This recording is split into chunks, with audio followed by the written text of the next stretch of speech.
예, 안녕하세요. 제가 황윤선 장로입니다. 아시는 분은 아시겠지만 제가 마이크를 제일 무서워했던 사람입니다.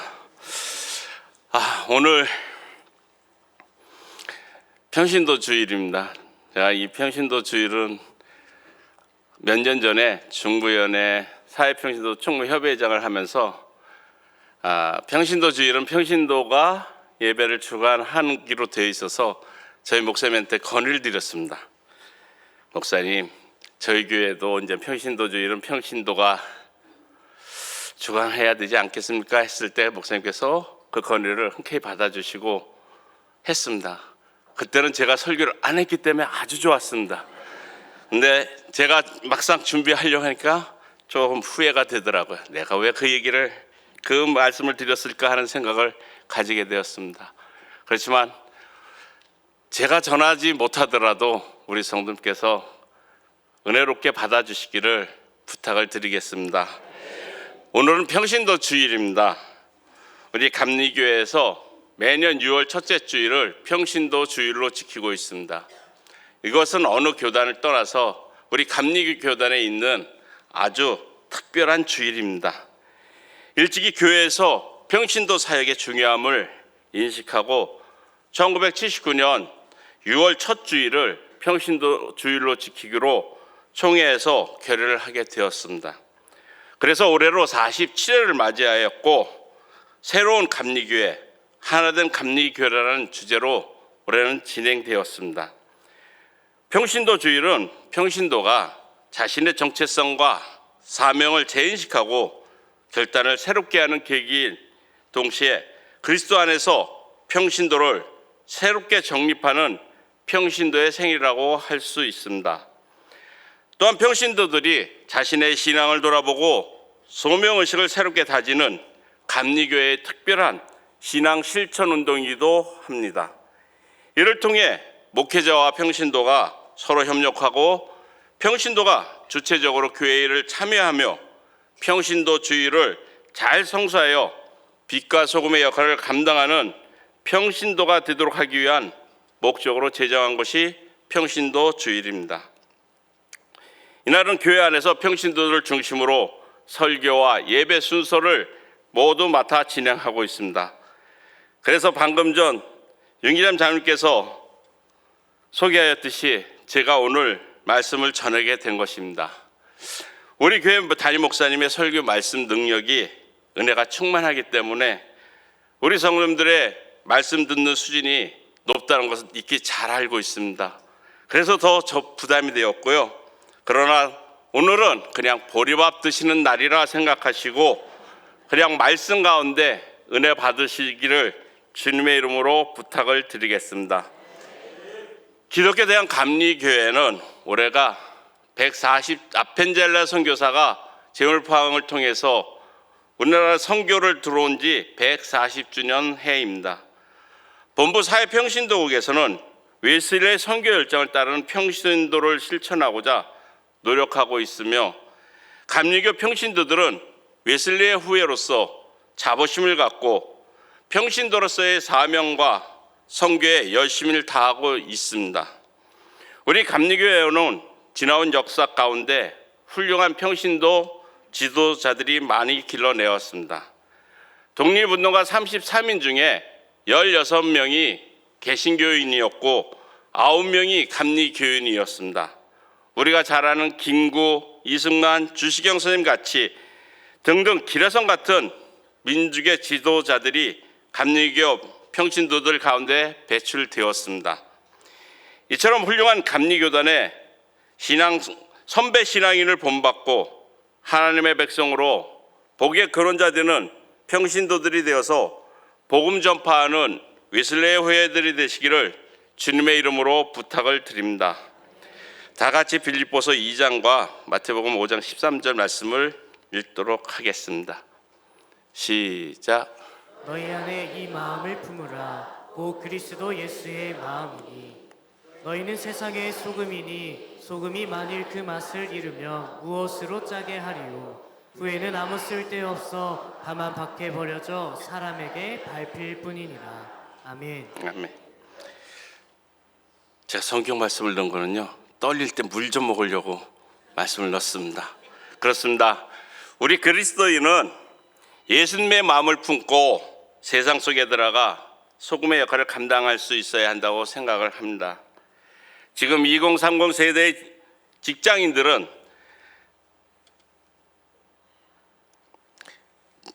직장인들 사이에 리더의 직급을 맡지 않으려는 경향이 두드러지고 있다고 합니다. 이른바 언버싱 또는 리더 포비아라는 현상이 확산되고 있습니다. 이처럼 지금의 시대는 개인주의가 팽배함으로 나 중심의 사회생활과 나 중심의 신앙생활을 하는 모습을 우리는 볼 수가 있습니다. 저는 얼마 전 선배 장로님과 식사하면서 나 때의 이야기를 들을 수가 있었습니다. 그 이야기를 들으면서 한국 교회의 회복과 부흥의 답이 여기 있다고 생각이 들었습니다. 그 원로 장로님께서 젊었을 때 이야기입니다. 우리나라 교회가 부흥할 때 80년대, 90년대의 모습을 생각해 보면 사경회와 지방에 부흥회가 있다 하면은 은혜 받기 위해서, 연합하기 위해서 이불과 먹을 것을 가지고 2박 3일 동안 참여했다는 이야기를 들을 수 있었습니다. 함께 참여해서 자리도 채우고 은혜도 받았다고 하셨습니다. 아마 여기 계신 우리 어르신 권사님들, 장로님들께서는 그 옛날 생각이 나시는 분도 계실 것입니다. 그럼 제가 지금 부르는 숫자가 무엇을 의미하는지 아시는 분은 말씀해 주시기 바라겠습니다. 150만, 120만, 100만, 300만 아시는 분 계신가요? 우선 경매 붙인 거 아닙니다. 이것은 감리교단의 성도의 감소 숫자이며 다시 회복을 부르짖고 있는 숫자이기도 합니다. 감리교단이 150만에서 지금은 100만으로 내려왔습니다. 그러나 희망적인 것은 다시 부르짖고 300만 원을 놓고 기도하고 있다는 것은 희망적인 것입니다. 저는 오늘 무슨 말씀을 전할까 하며 기도하며 준비하던 중에 우리 시대에 꼭 필요한 것이 무엇일까를 생각하게 되었고, 말씀 준비하던 중에 교회의 회복과 부흥의 답이 연합이라 생각이 되어 느헤미야 3장을 가지고 연합하는 교회라는 주제를 정하고 말씀을 전하게 되었습니다. 부탁드리기는 제가 부족해서 말씀을 전하는 중간에 혹시라도 주님의 이름으로 부탁을 드립니다라고 하면 우리 성도님께서 아멘으로 좀 저에게 힘을 주시기를 부탁을 드리겠습니다. 그래서 서로 은혜 받고 은혜 받는 시간이 되시기를 부탁을 드리겠습니다. 오늘 본문은 예루살렘 성벽과 성문을 재건하는 내용입니다. 히브리의 원전에는 에스라서와 느헤미야서가 한 권으로 되어 있습니다. 그러나 많은 학자들은 느헤미야서도 그래서 에스라가 기록하였다고 생각하는 경우가 있습니다. 에스라가 2차 포로 귀환하여 말씀의 부흥을 일으키고 시작한 지 13년 후에 지금 느헤미야가 예루살렘의 총독으로 부임하게 되었습니다.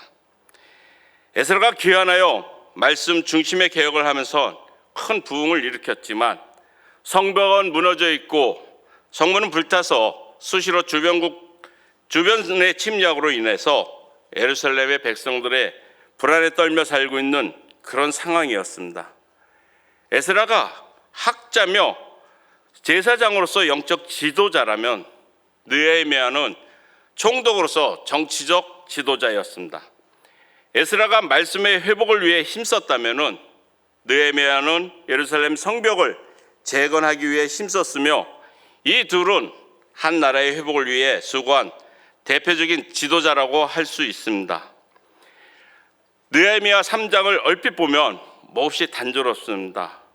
저도 성경을 읽다 보면 그냥 읽고 넘어가는 경우가 많이 있었습니다.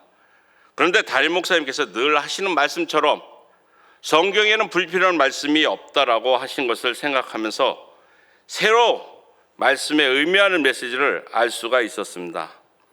사실 거의 별다른 내용이 없습니다.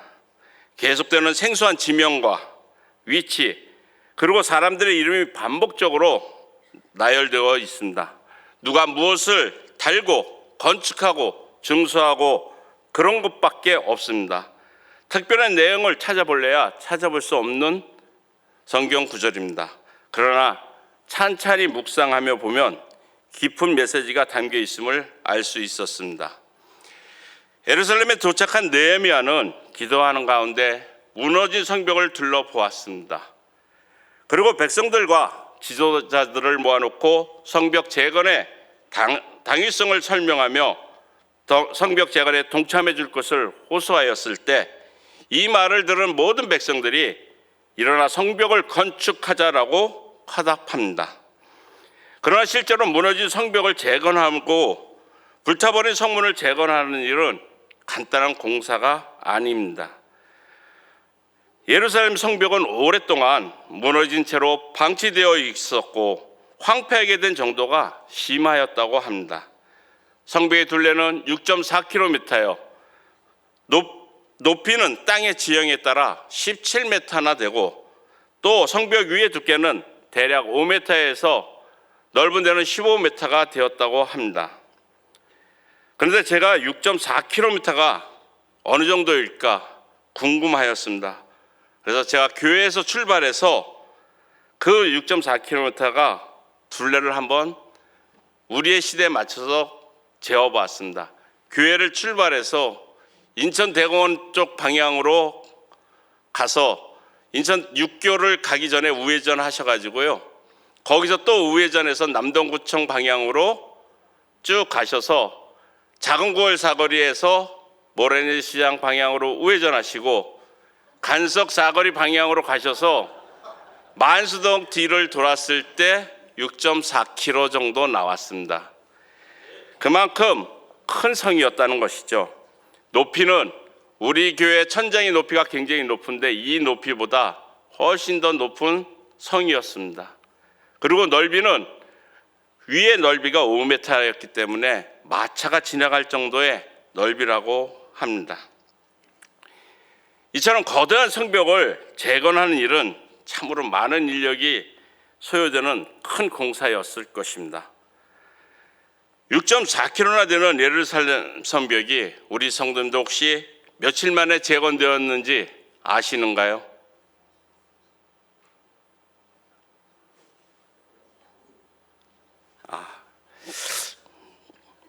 예, 52일 만에 성벽이 재건되었다고 합니다. 우리가 지금 시대에 집을 짓고자 할 때도 빨라야 6개월이고 길게는 1년이 넘게 집을 하나 짓는데도 그렇게 걸립니다. 그 당시 지금처럼 포크레인이나 중장비도 없이 어떻게 가능한 일이었을까요? 성벽이 그냥 나무로 쌓는 것도 아니고 큰 돌들을 쌓아서 벽을 이루는 것인데 그렇게 간단한 공사가 아니었을 것입니다. 물론 성벽이 처음에 아예 없었던 것은 아닙니다. 무너진 성벽을 재건하는 것이었기 때문에 그런 것도 있지만 지금처럼 52일 만에 건축할 수 있었을까 저는 의문이 좀 들었습니다. 그러나 그것은 하나님이 함께 하시고 느헤미야의 지도력 아래 백성들이 연합했기 때문에 가능한 일이었다고 생각이 되었습니다. 오늘 느헤미야의 성벽 재건을 통해 우리에게 주시는 메시지를 통해 우리 교회를 향한 메시지라고 믿으시고 함께 은혜 받는 시간이 되시길 주님의 이름으로 부탁을 드립니다.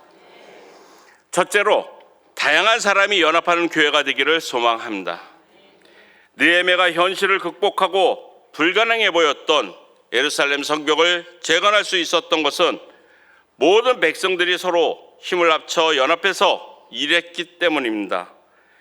느헤미야 3장에는 43개의 부족과 75명의 사람들이 등장합니다. 그리고 이 사람들은 직업에 따라 분리해 보면은 15가지 직업이 이상이 된다고 합니다. 또한 성벽 전체를 42구역으로 나눴고 10개의 문과 4개의 망들을 세워 그것을 필요한 사람들을 배치하게 되었습니다. 성벽 재건 공사는 한 사람의 힘으로 된 것이 아니라는 것입니다. 75명의 이름과 43개의 부족이 등장하고 있다는 것은 그만큼 많은 사람들이 빠짐없이 연합해서 성벽 재건에 참여했다는 것을 우리는 잘 알 수 있습니다. 다 같이 3장 4절 말씀을 읽어보시도록 하겠습니다. 시작. 그 다음은 하코스의 손자 우리아의 아들 무레못이 중수하였고 그 다음은 무세사벨의 손자 베레갸의 아들 무술람이 중수하였고 그 다음은 바하나의 아들 사독이 중수하였고. 여기에 가장 많이 등장하는 단어는 그 다음입니다. 3장에서 그 다음이라는 말이 무려 29번이나 강조되고 있습니다. 이것은 무엇을 강조하기 위한 것일까요? 그들은 이 모든 일을 질서 있게 조화롭게 이루면서 협력하여 성벽 재건의 위대한 역사를 이뤘다는 것입니다.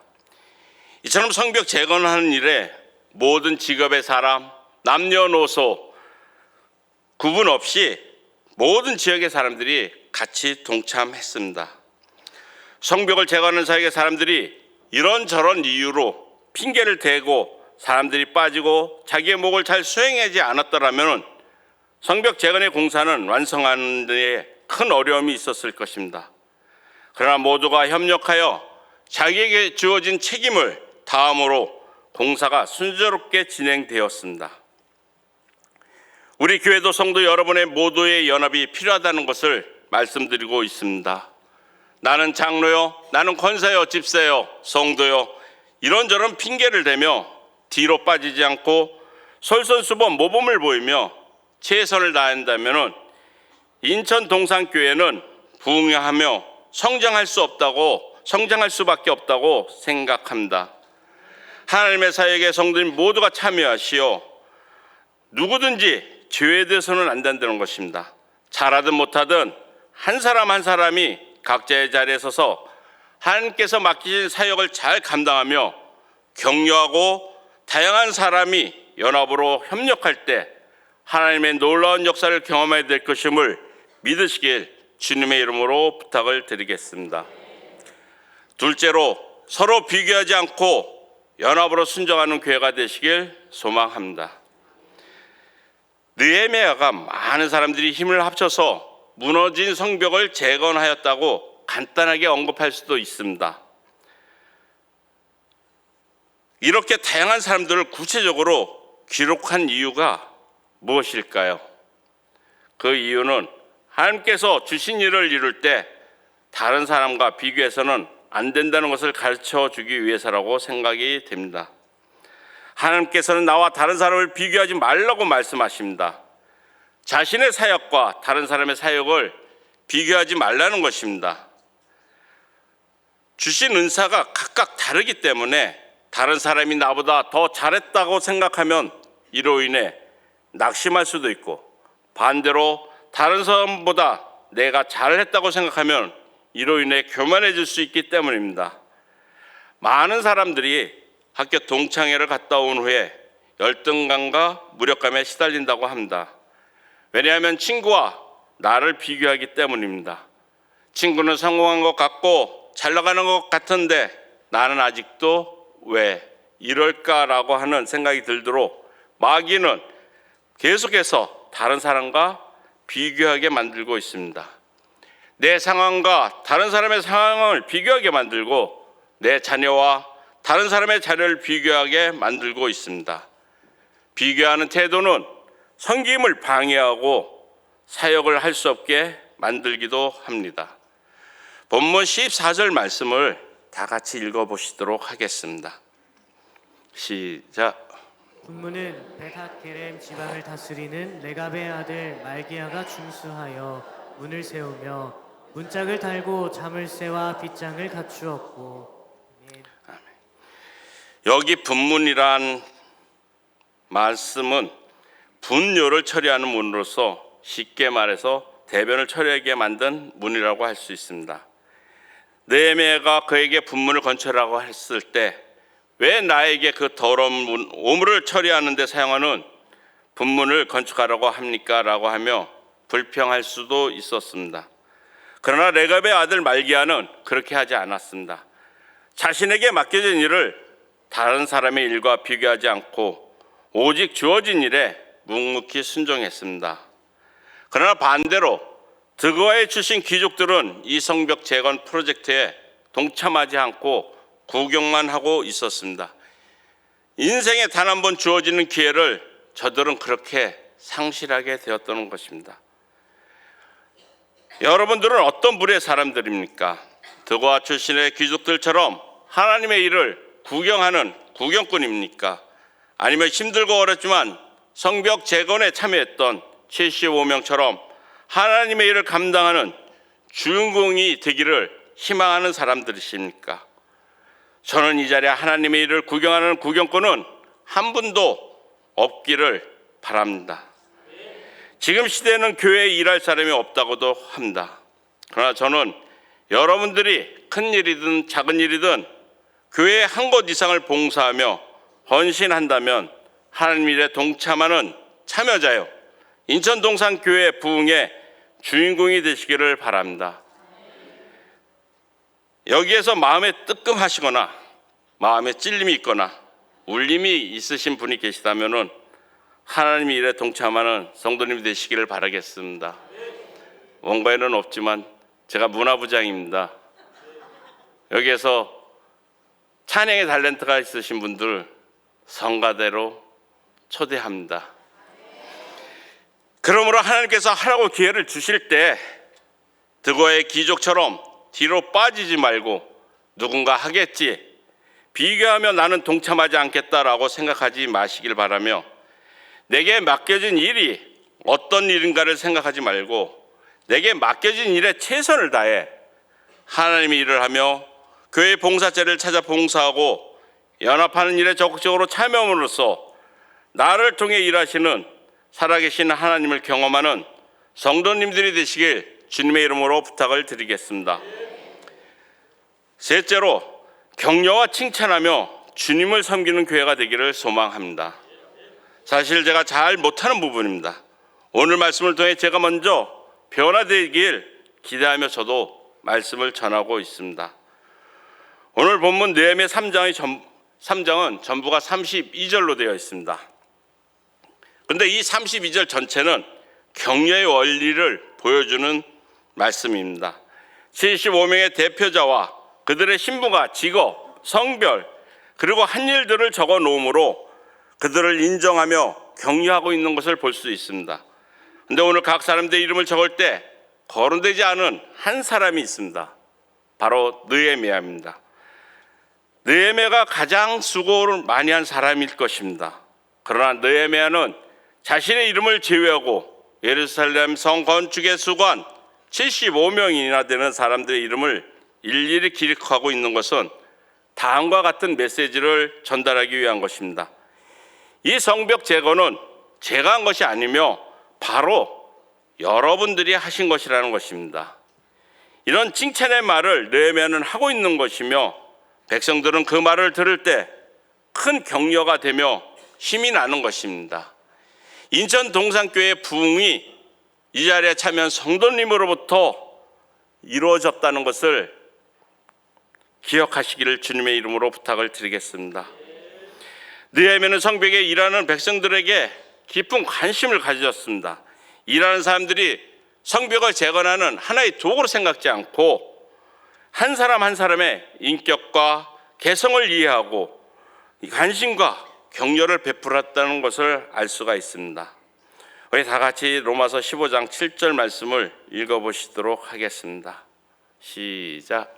그러므로 그리스도께서 우리를 받아 하나님께 영광을 돌리심과 같이 너희도 서로 받으라.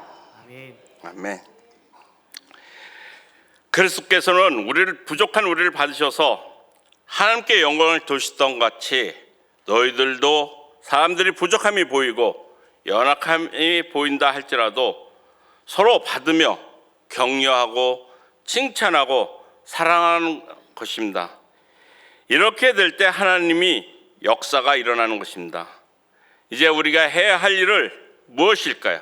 서로 돌아보는 것이며, 그리고 사랑과 선행을 했던 일을 있으면 서로 격려하고 칭찬하는 말을 하는 것입니다. 공동체가 회복되고 새로워지는 것은 다른 원리들도 많이 필요하지만 격려가 있게 될 때 사람이 모이고 서로 하나 되는 것임을 우리는 잘 알고 있습니다.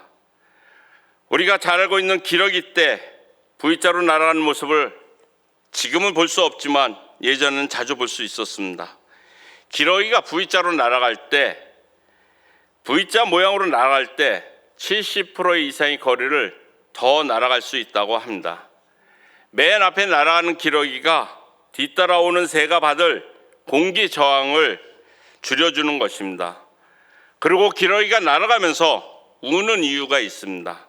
뒤에 따라가는 새가 앞서가는 새에게 힘을 내라고, 그렇게 힘을 내라고 뒤에서 울어주면서 격려하고 있는 것입니다. 그렇게 가다가 앞에 가는 새가 힘들어서 지쳤을 때 뒤에 가는 새와 교대하면서 자리를 바꾸면서 먼 여행을 하게 된다고 합니다. 한 마리가 아파서 이상이라도 생기면 다른 두 마리가 같이 내려와 있다가 회복된 후에 다른 기러기 때 날아가는 그때 다시 날아간다고 합니다. 이처럼 격려하고 위로할 때 본래의 역량보다 훨씬 더 많은 것을 하게 된다는 것을 알 수가 있습니다. 우리는 지금 상호 무관심의 시대에 살고 있습니다. 옆집에 누가 살고 있는지 교회 안에서 다른 성도들에게 별 관심이 없는 시대이기도 합니다. 그러나 교회는 서로 관심 가지고 기억하고 인정하고 칭찬해 주어야 하는 곳입니다. 관심과 칭찬은 관계를 좋아지기도 하고 칭찬과 인정은 교회가 움직이는 윤활유 역할을 하는 것입니다. 저도 칭찬과 격려를 많이 할 수 있도록 노력할 것이며 우리 성도님들도 격려와 칭찬을 아끼지 않는 우리의 입술이 되시기를 주님의 이름으로 부탁을 드리겠습니다. 이제 말씀을 정리해 보겠습니다. 사랑하는 인천 동산교회 성도 여러분, 우리는 미물인 기러기를 통해 격려와 협동의 원리를 배워야 할 줄로 믿습니다. 우리가 하나 되면 큰 일도 할 수 있으며 나 홀로가 아닌 연합하는 것이 하나님의 역사를 일으킬 수 있는 비결인 줄로 믿으시기 바라겠습니다. 그러므로 주 안에서 하나 되고 함께 하나님의 큰 일을 감당하는 모두가 되시길 주님의 이름으로 부탁을 드리겠습니다. 놀고 먹는 귀족이 없이 다양한 사람들이 연합하는 교회예요. 비교하지 않고 한마음 한뜻으로 서로 격려와 칭찬하는 인천 동산교회가 하나님이 진정으로 기뻐하시는 교회라 생각됩니다. 하나님께 영광을 돌리는 교회, 안으로는 예수님을 닮아가는 교회, 밖으로는 잃어버린 영혼들을 주님께 인도하는 영혼 구원하는 그런 교회, 하나님께서 우리에게 세우라고 주신 교회를 교회되게 하기 위해서 우리 성도님께서는 1인 1 봉사 사역에 동참하여 연합하는 성도님들이 넘쳐나서 하나님 나라 확장에 크게 쓰임받는 인천 동산교회가 되시길 주님의 이름으로 부탁을 드리겠습니다.